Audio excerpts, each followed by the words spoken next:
Hello friends, welcome you all in त्रिसाज world.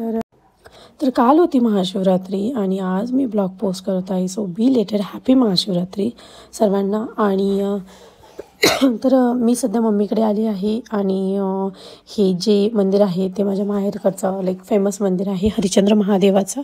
आणि बोलतात की 12 ज्योतिर्लिंगापैकी एक जे आहे भीमाशंकर, ते भीमाशंकरवरून जेव्हा आपण त्या भीमाशंकरच्या ज्योतिर्लिंगाचं जेव्हा दर्शन करून येतो त्यावेळी ह्या हरिश्चंद्र महादेवाचं जेव्हा दर्शन घेतो त्यानंतरच ते ज्योतिर्लिंग पूर्ण होतात असं बोलतात. तर त्यामुळे ह्या मंदिराचं खूप महात्म्य आहे, खूप महत्त्व आहे. आणि फर्स्ट टाईम मी त्रिशला घेऊन गेलेली, कारण महाशिवरात्री होती आणि योगायोगाने आम्ही गावी होतोच. आणि इथे वरती जे मंदिराच्या वरती तुम्हाला जे स्टॅच्यू दिसत आहेत ना, ते हरिश्चंद्र राजा पार्वती राणी यांचे आहेत आणि विश्वामित्राचे आहेत. आणि तुम्हाला ह्याबद्दलची मंदिराबद्दलची सर्व माहिती मी तुम्हाला देणारच आहे. पण सध्या मला जे माहिती आहे ते मी सांगते, नंतर मी मम्मीला कंटिन्यू करायला सांगणार आहे. संध्याकाळी आम्ही गेलो होतो, कारण दिवसभर ऑफिस होतं माझं आणि मम्मीही शेतात गेली होती, त्यामुळे आम्ही रात्री गेलो. आय थिंक 8 वाजता गेलेलो.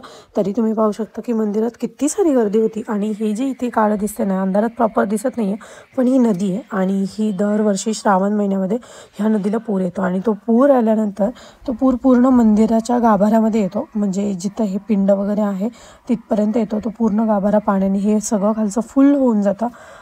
आणि ते बघण्यासाठी दरवर्षी लोक येतात, कारण ते म्हटलं जातं की नदी देवाला भेटायला आली आहे, असं काहीतरी ती कन्सेप्ट आहे.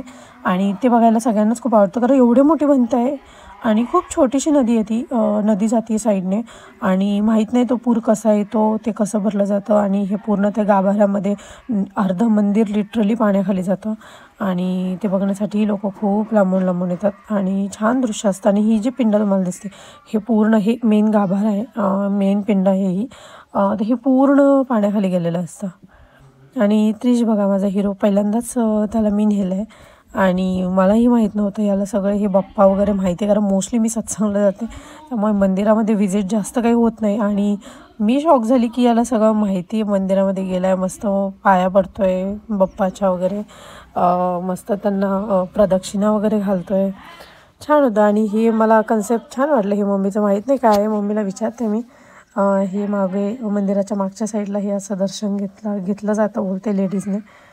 आणि हे जे होतं छोटंसं मंदिर आत्ता, ते विश्वामित्राचं होतं. आणि त्यानंतर मी आलेली आहे इथे सालगावला माझ्या सासरी, कारण आजीबाबांचंही चाललं होतं की त्रिशला देवाच्या दर्शनासाठी आण, कारण योगायोगाने पहिल्यांदाच आम्ही महाशिवरात्रीला गावी होतो, म्हणजे त्रिश झाल्यानंतर. आणि त्याने खूप सुंदर इथे फुलांनी वगैरे ते डेकोरेशन केलेलं, ओम नमः शिवाय, इवन त्रिशूळ हे सगळं काढलेलं. आणि इथे बघा त्रिश कसं मस्त प्रदक्षिणा घालतो आहे, मस्त बाप्पा करते. आय वॉज व्हेरी हॅपी की त्याला हे सगळं कळतं आहे आणि त्याला आवड आहे ॲक्च्युली बाप्पाची. त्याला आवडतं मंदिरात जायला, दर्शन घ्यायला, इवन त्याला सत्संगला बसायलाही खूप आवडतं. आणि मला हे माहीत नव्हतं की याला म्हणजे आजपर्यंत आम्ही जास्त मंदिरामध्ये मी गेली नाही, मोस्टली सत्संगला जाणं होतं त्यामुळे. पण मला छान वाटलं हे सगळं बघून की ह्याला हे सगळं कळतं आहे. मला असं वाटत होतं की ह्याला मे बी मंदिर, मूर्ती ह्या सगळ्या गोष्टी नाही कळणार, कारण आम्ही ते जास्त फॉलो करत नाही आहे म्हणून. पण येस, त्याला ते सगळं माहिती आहे ना. I was very happy. आणि गणपती बाप्पाची त्याला खूप आवडते, इवन मलाही आहे. मला माहीत नाही का, मला गणपती बाप्पाची मूर्ती खूप आवडते आणि पाहिल्यानंतरही खूप प्रसन्न वाटतं. आणि तेच त्याच्यासोबत आहे, तोही खूप, त्यालाही ते खूप आवडतं गणपती बाप्पाची, त्यालाही आवड आहे. सो आणि अशा पद्धतीने आम्ही दोन्ही मंदिरामध्ये गेलो, मस्त दर्शन झालं. आणि त्यानंतर घरी आलो तर मम्मी मस्त साबुदाण्याचे वडे करत होती, मस्त सर्वांनी खाल्ले. उपवास ॲज सच म्हणजे आवडीचे पदार्थ खाणे. त्रिशला आणि मला साबुदाण्याची खिचडी खूप आवडते आणि इवन साबुदाण्याचे वडेही खूप आवडतात आम्हाला.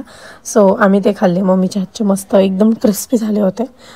तुम्हाला जर रेसिपी पाहिजे आमचा ब्लॉग तुम्हाला शिवरात्री निमित्तचा कमेंट सेशनमध्ये नक्की सांगा. आवडल्यास do like, subscribe to my channel. Bye, take care.